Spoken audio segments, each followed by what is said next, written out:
Senkaku and Diaoyu, two different names for the same set of islands at the center of some tension between China and Japan.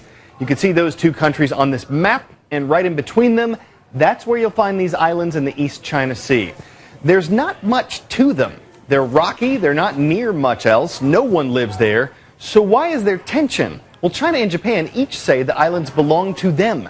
Yesterday, this was seen near the islands, a Chinese plane. China said it was there to carry out a patrol. Japan launched its own planes in response, including 8 fighter jets. The Chinese plane was gone by the time the Japanese jets showed up. And while China and Japan have been kind of wrestling over these islands for a while, this was the first time aircraft were involved. Ronald Reagan, George H.W. Bush, Bill Clinton, George W. Bush. 3 of these last 4 U.S. presidents have served 8 years in the White House. President Obama is set to do the same thing. When your country's leaders are in office that long, it can make it easier to remember what order they came in. In Japan, that might be more challenging.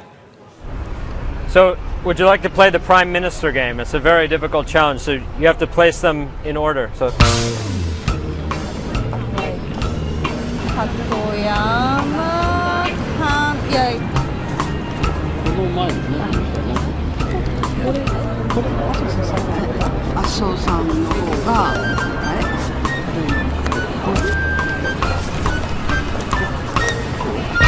Oh, so close.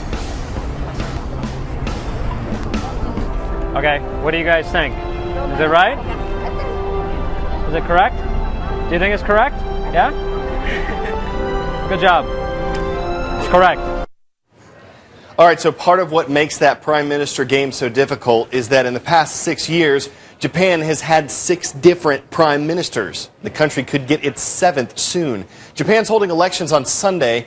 So what do the Japanese people think about this turnover at the top of their government? And what kinds of challenges will their next prime minister face? Here's Alex Zolbert with more.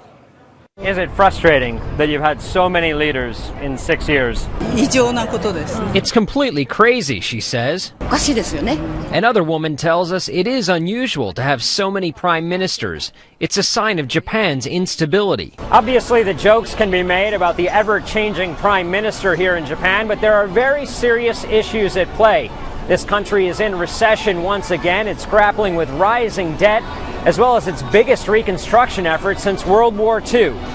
Plenty to tackle for whoever will become this country's 7th prime minister in just over 6 years. Alex Zolbert, CNN, Tokyo.